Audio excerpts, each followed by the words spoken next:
ओम नमः शिवाय। ओम नमः शिवाय। सावन मास भगवान शिव की आराधना पूजा करने के लिए एक महत्वपूर्ण मास है। श्रावण मास में भगवान शिव की पूजा करने से अनेकों कष्ट दूर हो जाते हैं। सबसे पहले मैं बात करता हूँ काल सर्प योग की।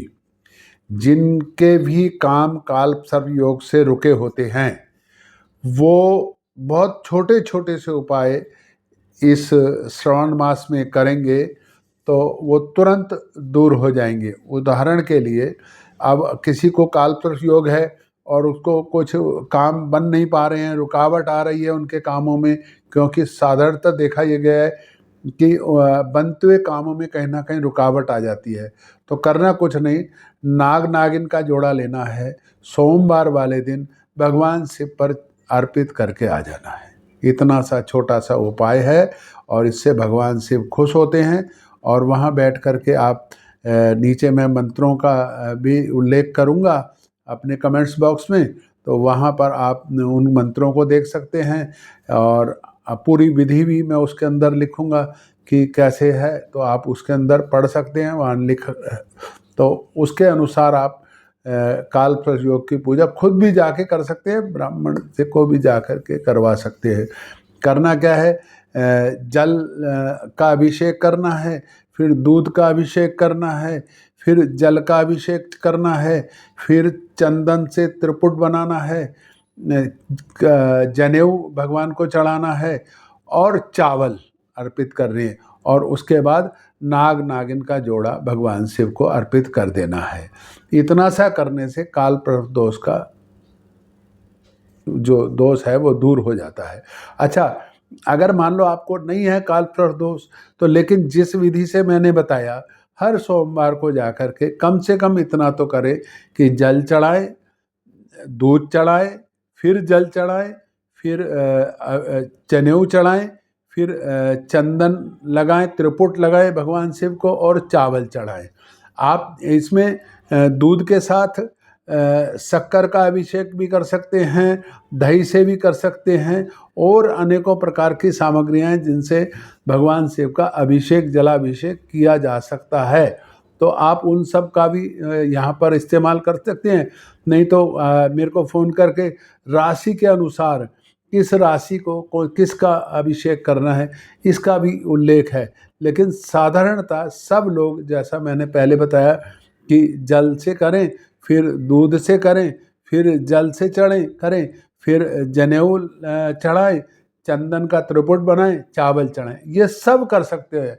उसके बाद धतूरा, बेलपत्र ये भी चढ़ा सकते हैं। अच्छा, बेलपत्र चढ़े हुए भी धो करके चढ़ा सकते हैं, ऐसा नहीं है कि बेलपत्र नए तोड़कर लाने हैं या कुछ कर रहे हैं। बेलपत्र आप बासी रखें वो भी धो के चढ़ा सकते हैं, लेकिन खंडित ना हो, टूटे हुए ना हो, तो इसका ध्यान रखें। बेलपत्र चढ़ाए, वहाँ पर थोड़ी देर बैठकर आराधना करें, भगवान शिव की आरती करें, शिव चालीसा पढ़े।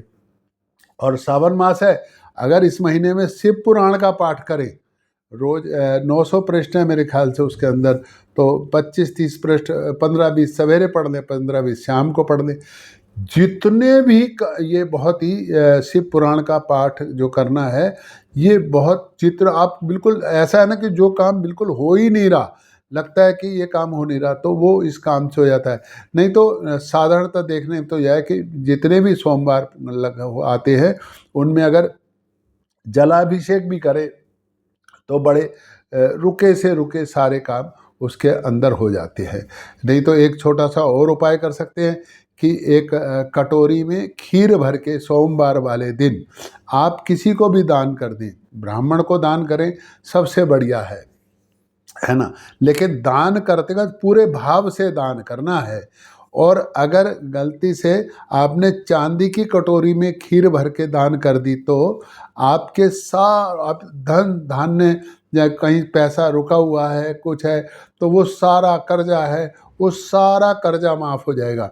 अगर कटोरी नहीं ला सकते तो किसी भी कटोरी में ऊपर चांदी की चम्मच डाल के आप दान कर सकते हैं। नहीं तो चांदी का कोई सिक्का या कुछ ऐसा कुछ भी करके आप दान करेंगे ब्राह्मण को, तो वो आपको बहुत ही लाभदायक है।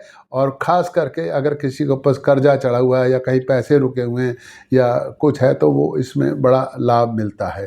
भगवान शिव की शाम को शिव चालीसा पढ़ें प्रदोष काल के समय। तो प्रदोष काल की पूजा भगवान शिव के लिए बताई जाती है। तो खूब वहाँ पर शिव चालीसा पढ़ें, अपने कुल्ला करके कपड़े वस्त्र बदल के एक धोती कुर्ता या कुछ बना लें पूजा का, उसी को पहन करके शाम को शुद्ध स्वच्छ आसन बना के, बहुत ज़्यादा आडंबर लगाने की आवश्यकता नहीं है तो करें, लेकिन अगर कुछ नहीं है तो एक सफ़ेद कपड़ा, कुछ चादर, सफ़ेद रंग बिरंगी चादर, जैसा भी कुछ भी, भोलेनाथ है ना, मन भाव देखते हैं आप क्या से और आप प्रार्थना कर रहे हैं, क्या कर रहे हैं, ये कोई महत्वपूर्ण नहीं है। आपके भाव क्या हैं, आपका चिंतन क्या है, आप किस प्रकार से पूजा कर रहे हैं, उस वक़्त आप ध्यान लगाएं। तो यार ये सावन मास में ध्यान का भी बड़ा उपयोग है। आप 5 मिनट आराम से या 2 मिनट, 1 मिनट रीढ़ की हड्डी सीधी करके सुखासन में बैठकर आराम से भोले बाबा का ध्यान लगाएं। बस ध्यान से बाबा, सारी पूजा एक तरफ, ध्यान एक तरफ, लेकिन बस यह है कि ध्यान में और किसी बात का चिंतन नहीं कर रहा है। ध्यान में फिर राशि के मंत्र होते हैं, तो या तो राशि के मंत्र पढ़ें या कोई मंत्र अगर किसी ने, मुझसे कुछ लोगों ने ले रखे हैं तो वो भी मंत्र का जाप कर सकते हैं। नहीं है तो ओम नमः शिवाय, ओम नमः शिवाय, इसका भी जाप कर सकते हैं। और अगर आप चाहते हैं कि राशि के मंत्र चाहिए तो आप अपनी राशि के अनुरूप मेरे को फ़ोन करके, कमेंट्स बॉक्स में मेरा फ़ोन नंबर लिखा है, आप वहाँ से राशि का मंत्र भी ले सकते हैं। लेकिन सावन मास में छोटे छोटे से उपाय करके ओम नमः शिवाय का जाप कर लें, 11 बार करें, 1 माला करें, लेकिन रुद्राक्ष की माला से ओम नमः शिवाय का जाप करें। अच्छा, ऐसा भी है कि बहुत सारी बेटियां हैं जिनका विवाह में दिक्कत होती है, तो वो मंगला गौरी का व्रत करें। ये मंगला गौरी का व्रत सोमवार से अगले मंगलवार वाले दिन होता है। मंगला गौरी का व्रत करेंगी तो जो सोमवार के बाद जो सावन का मंगलवार आएगा उसमें मंगला गौरी का व्रत करें। बहुत आसान सी विधि है, आप अपने नज़दीक पूछ सकते हैं या मेरे से फ़ोन करके उसकी पूरी विधि आप पूछ सकते हैं। तो मंगला गौरी का व्रत जो कन्याएं करेंगी उनको हो जाएगा। जिन बालकों के विवाह नहीं हो रहे, वो मैंने जैसे अभिषेक बताया है कि पहले जल, फिर दूध, फिर जल, फिर जनेऊ, फिर चंदन, फिर चावल, ये चढ़ाएंगे तो, और उस पर वहाँ बैठ कर के शिव चालीसा का पाठ करें और भगवान से प्रार्थना करें कि हे प्रभु मेरी गृहस्थी बचाएं, लेकिन मन बिल्कुल वही भगवान के मंदिर के पास। और ये सब मंदिर में जाकर करेंगे तो बहुत ही अच्छा रहेगा। मंदिर में किया हुआ जो भी जप है, ध्यान है, पूजा है, वो 100 गुना फल देती है। ऐसा नहीं है कि घर में बैठकर करेंगे तो उसका कोई फल नहीं होगा, लेकिन मंदिर में जाकर और तीर्थ में जाकर तो उसका और भी है। लेकिन अगर नहीं इस वक्त का बरसात है या नहीं जा पा रहे तो घर में भी करेंगे तो भोलेनाथ आपकी सभी आराधनाएं, सभी मनोकामनाएं पूरी करेंगे, आराधनाएं स्वीकार करेंगे। बोल ओम नमः शिवाय, शंकर भगवान की जय। एक बार पुनः आप सबको सावन मास की मंगल शुभकामनाएं। ओम नमः शिवाय, ओम नमः शिवाय, ओम नमः शिवाय, ओम नमः